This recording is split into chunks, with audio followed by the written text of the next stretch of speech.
Welcome to With One Accord, a brief time presented by the Houston Chamber Choir each Monday and Friday to join us together despite this temporary isolation, to be renewed and refreshed through the power of choral music.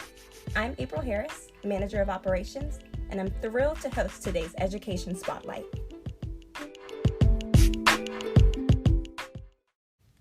The Dalai Lama once said, "When educating the minds of our youth, we must not forget to educate their hearts."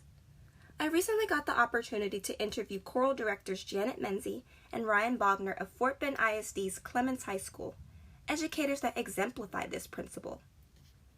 The students of Clements High School's choirs are extremely diverse, representing numerous cultures, backgrounds, and ideals. Under the tenets of respect, compassion, and unity, Janet and Ryan have established a creative safe space for the students to explore and learn about not only choral music, but also each other and the world around them. Through their innovative and impassioned instruction, the Clements High School Concert Chorale has reached tremendous choral heights this school year, including a performance at the Centennial TMEA Conference in San Antonio, and a well-deserved invitation to perform at the Houston Chamber Choir's 21st annual Hear the Future concert earlier this year. And during this time of social distancing, when the state of choral music seems so unclear, this gifted group continues to break the mold and inspire others to remember what it means to be a part of something, and that even when you are physically apart, the music must and will continue. Okay, so representing Fort Bend ISD, we have Janet Menzie and Ryan Bogner. Thank you so much for chatting with me today. So for the people listening or watching the podcast episode, would you mind telling us a bit about your choir and a bit about you guys' backgrounds in choral music and music education? So Clements High School has a long tradition of high-performing choirs. This is the 37th year of the high school.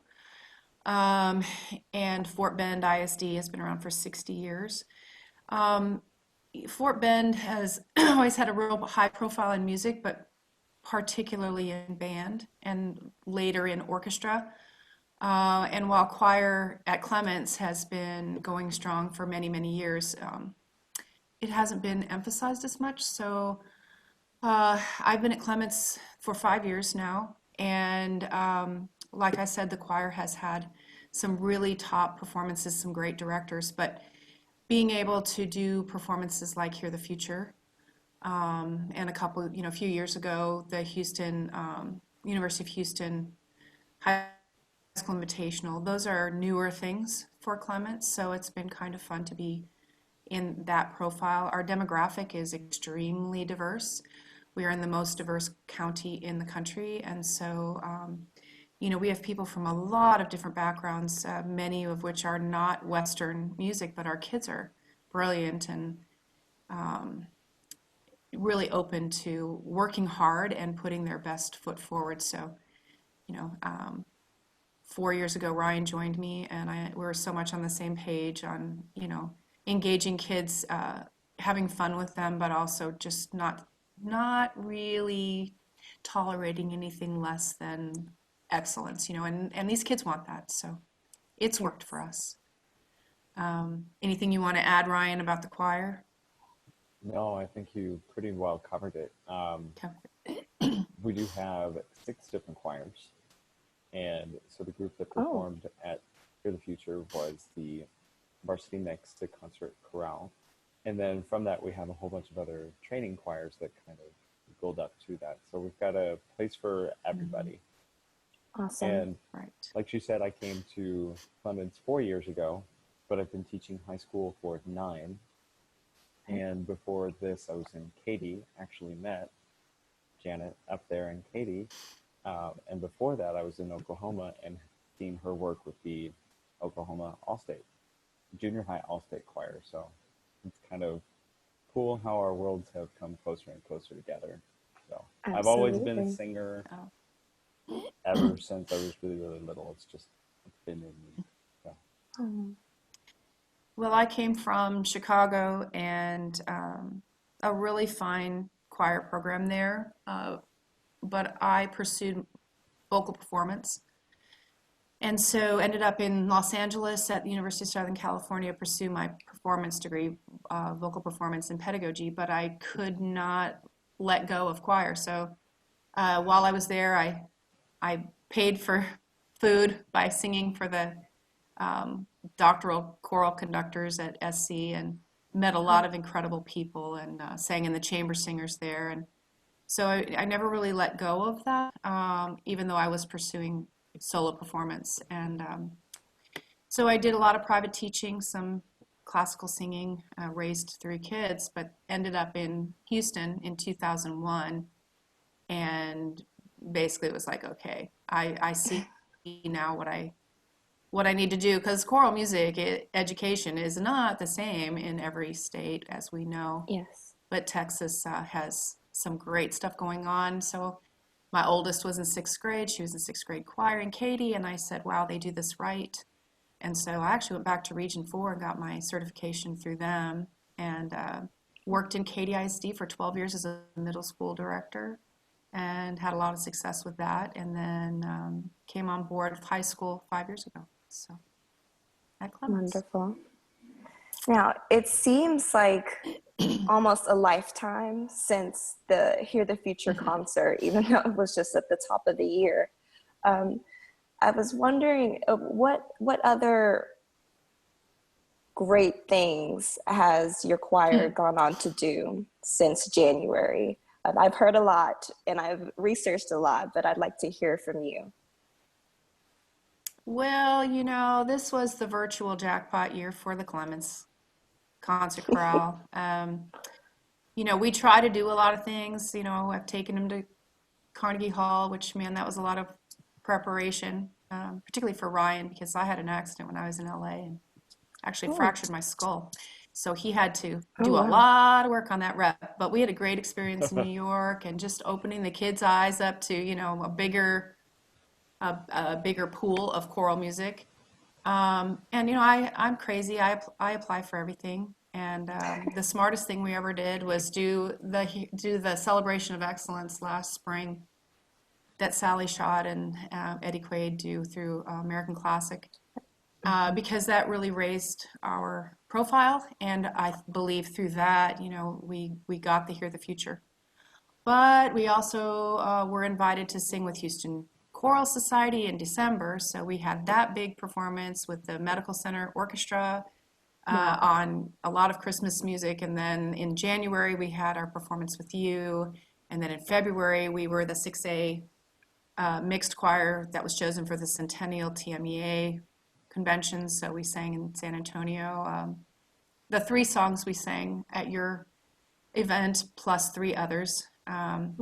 And then 3 weeks after that, the women from that same choir did a completely different set of 6 pieces at the American Choral Directors Association Southwest Conference in Little Rock. So, and then that was on March 6th, and after that, the world shut down. So, Yeah. It's been crazy. It's been crazy. Such experiences for such young, talented people. Anything to add? Yeah, we're trying to get them. Go ahead. I was just going to say, I know. It's all sad. of that stuff, and then they actually fit in a bulk of their performances before the world shut down, and then there were a few others afterwards, like the UIL assessment and spring show. Yeah. And Celebration of Excellence again. Yeah. Mm-hmm. Now, and our kids are extremely creative. So, man, that spring show means a lot to them. Absolutely. So I could feel the grieving going on through all the world. So. And you have graduating seniors in your choir. How are they handling the transition? Hold on a second. Would you answer that, Ryan? Yeah. So Ryan, just my question, do you have any graduating seniors in your choir, and how are they kind of handling the transition during this time?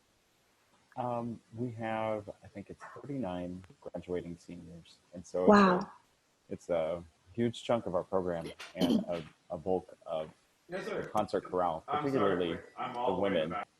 Um, so there's going to be a big transition and a handing off and a passing of the torch. And Janet and I both recognized years ago when these freshmen first came to, or when these seniors first came to us as freshmen, that they were going to be the superstars, the class that if we were going to go anywhere, it was going to be them, because we just had so many that were on fire, ready to go. And Yeah. so that's the group that we are graduating right now, and um, they were able to accomplish all of it and then some. It was like she said, the virtual jackpot year. Yes. Yeah. So well deserved and amazing talent. I can't even imagine being able to carry them and join them from their freshman year up to the senior year, just helping them to learn and progress their talent, their vocal talent. It's Yeah. absolutely amazing.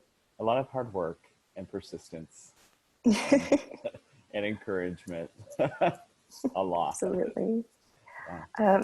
And these kids have really been able to collaborate amongst themselves. The leadership in this particular group of seniors has been unprecedented, and not just leadership musically, but just leadership throughout our choir family, including our middle school choirs. These kids are extremely creative and tech savvy, and so they're able to do a lot of things and really step up. And it's pretty amazing. You know, I look at, because we're collecting data on where they're going to college and what they're studying, and equally impressive there, you know. So, and we do have 2 music majors for next year. One's going to Baylor as music ed, Awesome. and the other is going to be vocal performance and music therapy at Berkeley in Boston. Wow. So, yeah, pretty great. Amazing. Now, So, and wonderful students, wonderful instructors as well. Can I just say congratulations for your recent award, Secondary Teacher of the Year for Fort Bend ISD. thank you. Thank you. Absolutely. It's No problem. it's been unusual and an unusual year, you know, meaning I found out during a staff meeting on a Zoom meeting, you know. Fortunately, it was a meeting where there were too many participants to be on video, because I think I was still in my pajamas at 9 a.m. And then, you know, normally they would drop into your classroom, you know, and make big announcements and all of this, but they couldn't do that. So they came in the middle of the night and put a huge sign that covered the entire front lawn. And so there were workers out at midnight putting things out in the front yard, and then came and brought balloons the next day and did a video. But I'm very grateful to the woman at our district office who let me know that I might want to put makeup on and be ready for that, because I probably wouldn't have been otherwise. So, and I actually just finished my essays for Region 4 application yesterday. So it's the gift that keeps on giving.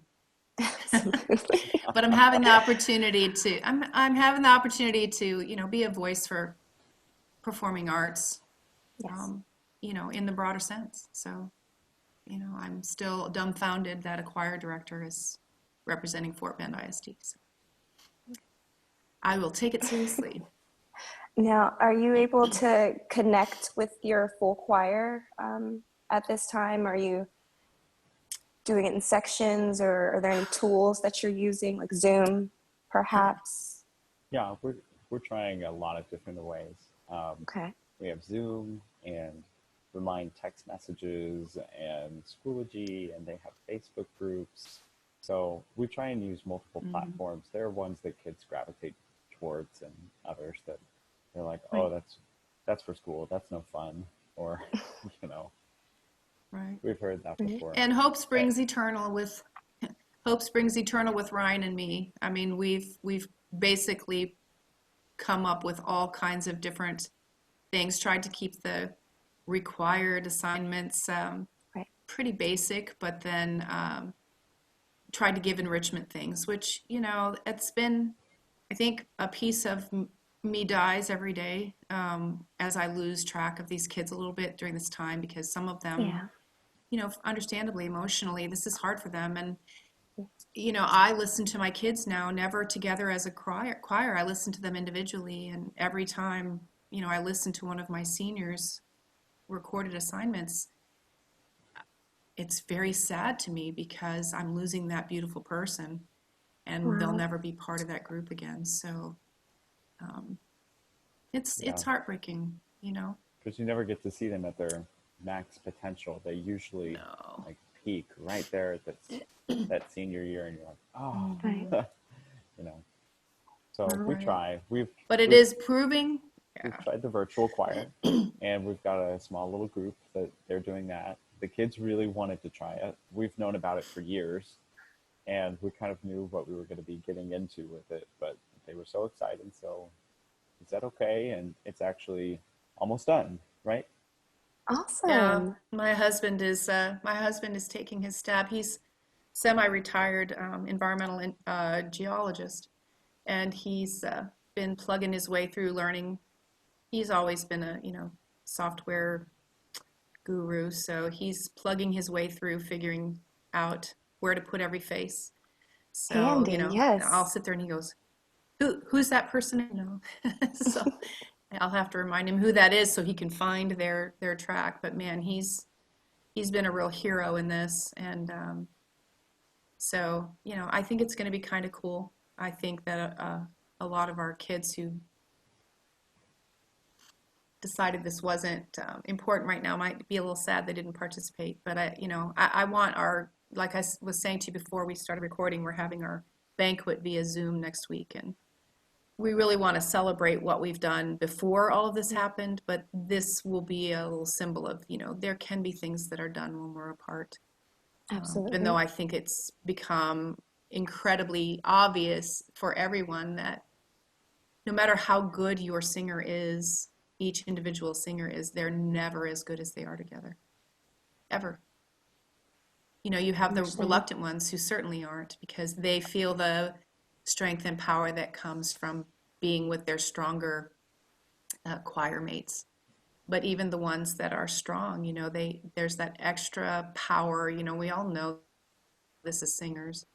There's that extra power that comes from collaboration and Yes. being together and breathing the same air and being having an audience. All of those things are big motivators, and so you know that's hard to duplicate. I I, think I you mean, you hit the we're nail right on just the head. Yeah. It's we just it's have to a do what we can to, and I've thought about this too. We were able to do some things somewhat successfully because we already have the relationship that's been built over years of time spent with them. yeah, How that would look in the future, I don't see that you can build that if you don't already have that relationship, it's a that very good point. in-person relationship. I think that's really difficult. Yeah. So I think we're learning a lot about what we want as a society and what, Yeah. We're definitely going to have to what will really work and what approach will things not. differently So, and look yeah. for more innovative ways to just engage and be a community, and to have you Right. guys at the forefront of that, we're all the better for it. So I thank you. Um, Now let's talk a little bit about your Hear the Future performance. So the choir absolutely rocked that stage. It was incredible, incredible talent that everyone was able to witness. Packed crowd. Um, I couldn't help but notice how beautiful and thoughtful the song selections were that you decided to choose. Now, was there a thought process behind that, or are there some like special meaning behind those selections that you chose? Well, I think I would have given the same thought process if we were selecting exclusively for Hear the Future, which was 3 or 4 pieces, right? But because we had TMEA, which is a full 6-piece half-hour concert, Yes. I gave probably a lot deeper thought to it, and Ryan is in the same. That's why we work so well together. We have the same mindset. I think about, it's not about slapping a bunch of pieces together that are random. That I like this one, so I'll throw that in there. I like this one, I'll throw that in there. I mean, I'll always remember attending a training session at TCDA one summer where Craig Hella Johnson was the featured clinician, and one of his sessions was titled "Dare to Kill the Baby," and I was like, "What does that mean? Dare to kill your baby, right?" But what he meant, and what I've taken very seriously and actually had to do, is that you may have that piece that you've always wanted to do, and you finally have that opportunity to perform this wonderful piece. But then when you start putting your program together, it derails the program. It doesn't fit. So if you're trying to communicate something, then you really need to kill your baby, get rid of that piece that you always wanted to do. So, I always start with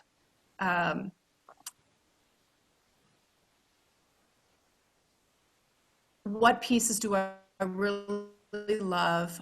Am I covering, and am I different styles, different genres, different colors from auditory, etc. And of course, you look at your skills, and we have a great orchestra at Clements. So that opened up that possibility of doing something with a really fine high school string quartet, which we did.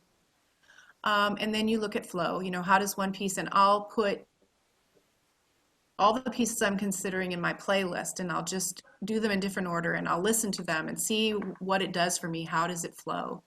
And, so there's always some kind of message, but it may not be obvious. But I do try to make sure that flow is sort of seamless, and takes the emotion from one place to another seamlessly. So, but I really feel we tell our kids this all the time. Your job is to communicate. My job is to help you develop your skills, and to guide you through that, and to help put the musicianship in and consider this word stress, et cetera, et cetera. Your job is to then internalize it to the point where you can communicate. Because if we're not communicating, then we really don't have a value.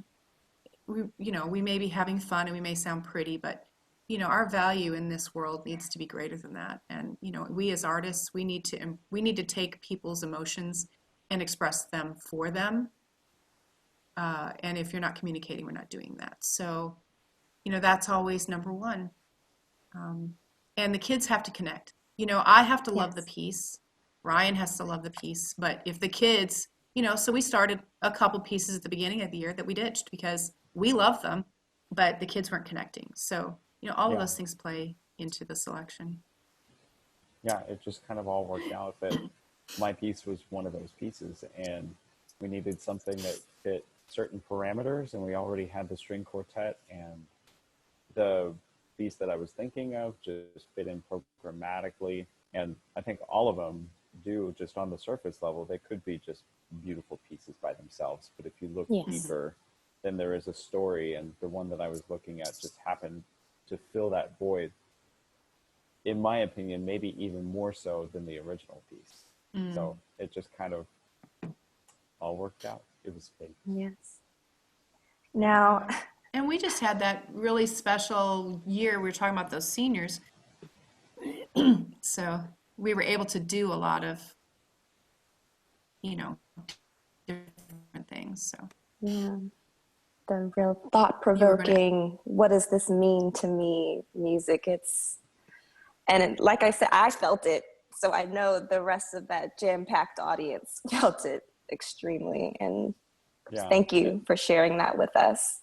And our students they're amazingly open. Sorry, our students to throw that in. My piece was in Hebrew, and we have a few people there that actually speak the language to some extent, but that's not the majority of the religion that is reflected in our demographic. But they're very open to doing all sorts of things. We love our Yeah, program. absolutely. Yeah. Yeah, we've been able to perform pieces in Taiwanese and Hindi and Hebrew, and the one language I actually was able to give to our students one year that nobody spoke was Swedish. It took Swedish because pretty much everything else somebody speaks. So, Wow, what? but yeah, yeah. So, but for our TMEA program, we actually, for some reason, as I kept musing over our program, I kept having the unifying idea of hands. And so we actually, we actually went and talked with our art teacher at Clements and got 6 artists, young artists at Clements, who did black and white sketches for our TMEA program of hands, so like for our Sing Joyfully, it was hands playing the viol and the different instruments.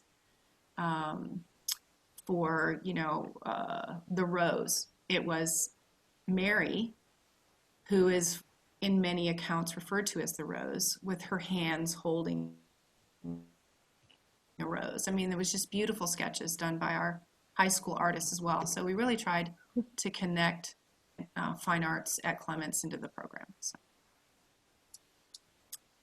it was fun. I missed it. I can only imagine, definitely. Now, going back to the concert, I'd love to just get a few highlights, either that your students have shared with you or that you can share about the concert. Other than the time that I almost ruined the perfect ending to the concert by not inviting you to your own pizza party, but let's beyond that. What are It some worked of your out favorite fine. highlights? Yeah. It worked out fine.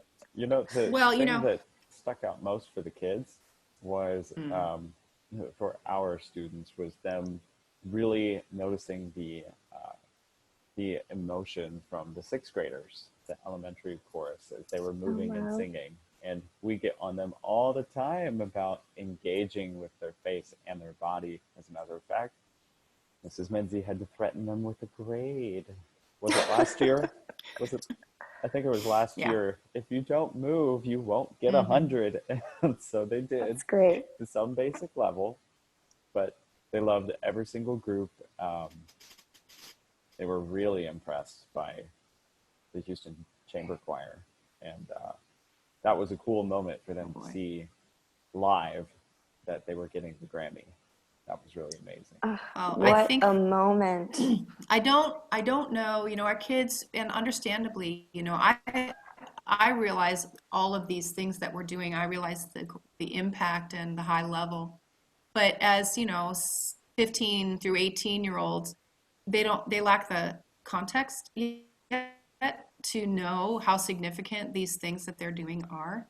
And when that announcement was made, I think it hit them. It finally hit them. This is the big time, guys. You're doing what high school choirs all over Houston and all over Texas would like to do, and you are getting to do it. So, they were blown away by that. And I think they understood after they heard the Houston Chamber Choir sing. I think they were like, oh yeah, wow, that's really a high level. Yeah. So, it was funny, like you said, context. In their mind, I could tell they were thinking, the Grammy? Wait, like what the pop stars get? Yes. Yes. Yes. Like the real Grammy, right? Yeah, exactly. The real deal. And another highlight, I think it's brilliant that you all connected with, some of the students ahead of time with social media and TikTok, and, our kids enjoyed that. So while we were waiting to perform, we were up in the choir rehearsal room upstairs, and they were doing video recordings and stuff, and all of those things just help keep it light for them, and they're ready, so they're ready to go on. They don't need to be stressed, so those kinds of things just make it more I just think more contemporary fun and real for them. So that was a brilliant thing that you all connected to them in that way. So that was a highlight for sure. But yeah. Agreed. Well, Janet and Ryan, thank you so much for chatting with me. It was a pleasure getting to know you in January, seeing the passion you have for your students and just all of the success that you've been granted this year. You absolutely deserve it. And I just wish you all the best and just getting through this time with your students. And I know it's a lot of love there. Yes. Yes. It is. Even when we're frustrated with them. Yeah. It's kind of Even when we're nagging them. kind of like the parental kind of love. You need to do this. Hello, are you listening? Right. No, you need to do this now. Right. Yeah. Absolutely. Right. Yeah. Exactly. Well, thank you, April. We're very appreciative for the opportunity and for all of this. So. Yes. Thank you very much. Absolutely. Thanks for talking with me. You have a great one. Sure. You too. Thank you, you too. Great. I hope everything goes well next week too. Thank you. Thank you. Bye-bye. Bye. Special thanks to the Mayor's Office of Cultural Affairs and Houston Arts Alliance for their consistent support, to our phenomenal guests, Janet, Ryan, and the wonderful students in Clements High School's choirs, and to you, our listeners, for tuning in. And now, please enjoy The Rose, composed by Ola Yelo and performed by the talented Clements High School Concert Chorale.